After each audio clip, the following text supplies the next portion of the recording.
Please, everybody, have a seat. It is wonderful to be with all of you today. I want to make just a couple of quick acknowledgments. First of all, we have one of the fine senators from the great state of Maryland, Ben Cardin, in the House. Where's Ben? There he is right here. Prince George's County Executive, Rushern Baker, is here. I want to thank Rick Wiest, the CEO and owner of Thompson Creek Manufacturing, and all the employees here at Thompson. Thank you so much for your hospitality and the great work that you're doing. Yay!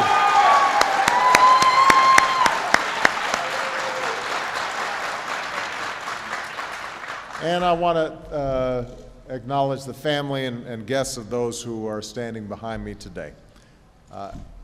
It is wonderful to be here at Thompson Creek. And I want to thank Rick for showing me how you manufacture more efficient windows at this factory. This is, as he explained to me, a family business. Rick was just 13 when his father, Fred, opened the company. And back then, his family lived above the store, and Rick started out sweeping the floors. 3 decades later, Thompson Creek has expanded. It's already outgrown this new 80,000 square foot facility that it moved into just 3 years ago. And I'll bet sometimes Rick still feels like he's living at the plant. That's what happens when you're in charge. But building this business has been an extraordinary accomplishment for the Wiest family. And it speaks not only to him, it also speaks to all the employees here today, the hard-working men and women who make this company work. And it speaks to the promise of America. It's the idea that if you've got a dream and you're willing to work hard, then you can succeed. That promise is at the heart of who we are as a people. And it's at the heart of our economic might. It's what helps give an entrepreneur the courage to start a business, or a company the confidence to expand. It's what leads to new products and new ideas and technologies that have not only made us the world's largest economy, but also the most innovative economy in the world. Making it possible for businesses to succeed is how we ensure that our economy succeeds and all our people succeed. It's how we create jobs. And that's what's guided my administration for the past 2 years. Government can't guarantee Thompson Creek or any business will be successful. But government can knock down barriers like a lack of affordable credit, or high costs for investment, or high costs for hiring. We can do something about that. Government can remove obstacles in your path. And that's why we cut taxes for small businesses over the last 2 years. For example, with a tax break for hiring unemployed workers, Thompson Creek was able to grow its workforce from 200 employees to nearly 300 employees in just 1 year. And it took advantage of the tax credits that we put into place. We also passed a tax credit for products like energy-saving windows, and that led to a 55% boost in the sales at this firm. Rick was telling me that when that tax credit got into place, the marketing arm of Thompson Creek got busy. And that's exactly what we intended. That's exactly what we wanted to see is explaining to the American people, you can save money on your energy bill. This is a smart thing to do. Take advantage of it. So incentives like these are helping companies across America. And the jobs numbers released this morning reflect that growth. The economy added more than 100,000 jobs last month, and the unemployment rate fell sharply. Now, we know these numbers can bounce around from month to month, but the trend is clear.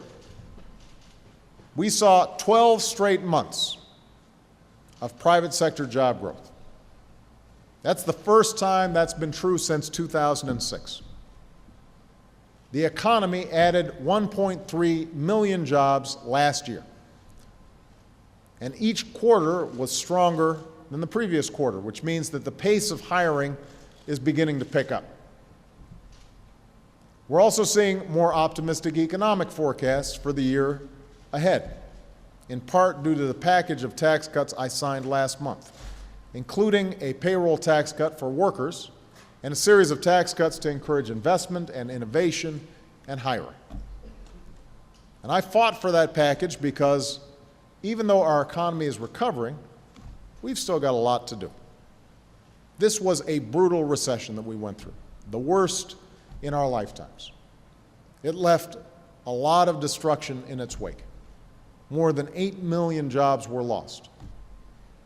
So even though we've created 1.3 million jobs, we saved a whole lot of jobs, you've still got a whole bunch of folks who are out there looking, still struggling. We've got a big hole that we're digging ourselves out of.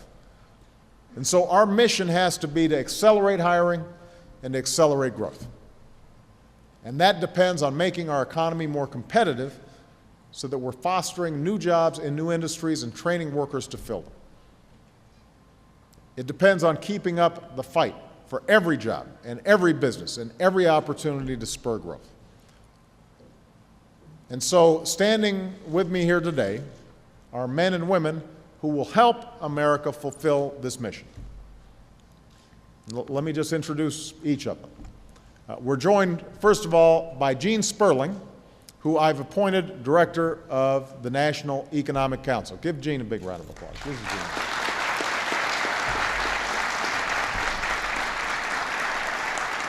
Now, Gene has been an extraordinary asset to me and this administration over the past 2 years. He's been working with me.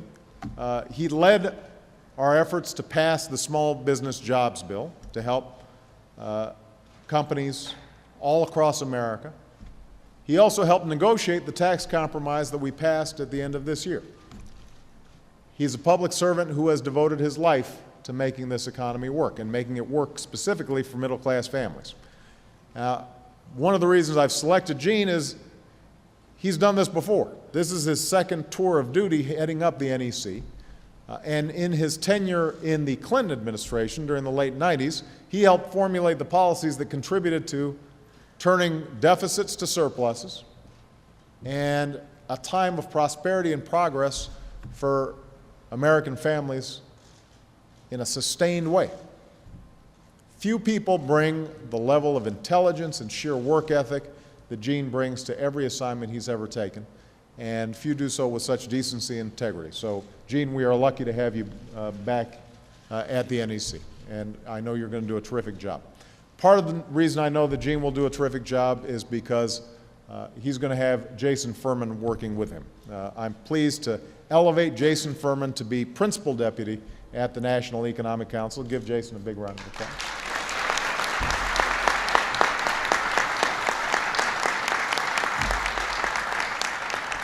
Over the past 2 years, I've relied on Jason's advice and expertise on a range of economic issues, from helping design the emergency steps we took to prevent our economy from sinking into a second depression, to most recently working with Gene and the economic team to pass the tax cut compromise. And I'm confident that he will continue to do terrific work in this greater capacity. We're also joined by somebody I've come to rely on as an advisor and a friend since my first days as a presidential candidate. Heather Higginbotham is currently the Deputy Director of the Domestic Policy Council, where she's been the point person on education as we've pursued some of the most innovative and important reforms in decades. I am proud to nominate Heather to now serve as Deputy Director of the Office of Management and Budget. And she understands the relationship between numbers on a ledger and the lives of real people. As we make cuts that are necessary to rein in the deficit, I want to make sure I've got Heather there so that we're meeting our fundamental obligations to our people and to our economy as well. So give Heather a big round of applause. Thank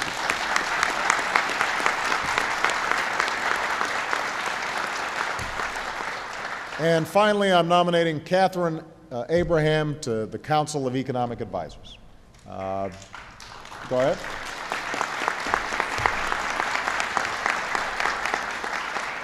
Catherine brings a wealth of experience as an economist, as a commissioner of the Bureau of Labor Statistics during the Clinton administration. I am confident that she's going to provide the kind of unbiased, unvarnished advice that will help us craft the best policies to strengthen this economy in the years to come. Now, part of our mission, part of this team's mission in the months ahead will be to maximize the steps we've taken to spur the economy. And one of the most important is allowing businesses to immediately deduct the entire cost of certain investments like the new equipment that I was taking a look at. This is a policy I fought for over the past 2 years. We were able to pass it finally as part of the tax cut compromise.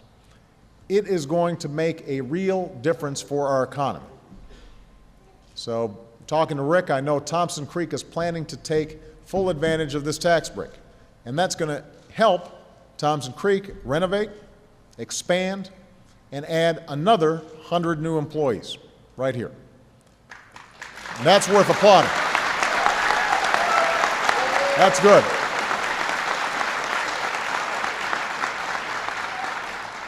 So you've got companies like this all over the country, and the Treasury Department estimates that overall this will accelerate $150 billion in tax cuts for 2 million businesses over the next 2 years.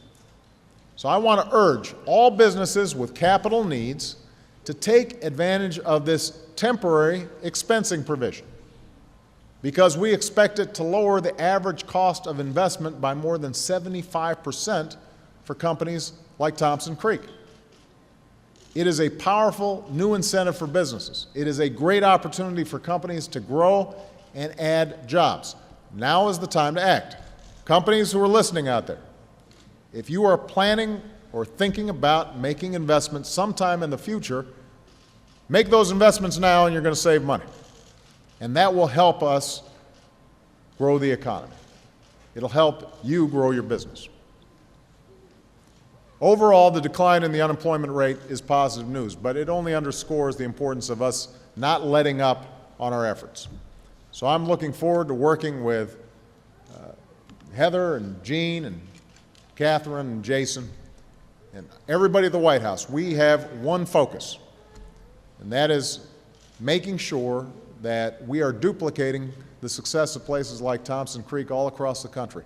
We want businesses to grow, we want this economy to grow, and we want to put people back to work. And I want to promise everybody at Thompson Creek and across the country, we will not rest until we have fully recovered from this recession and we have reached that brighter day.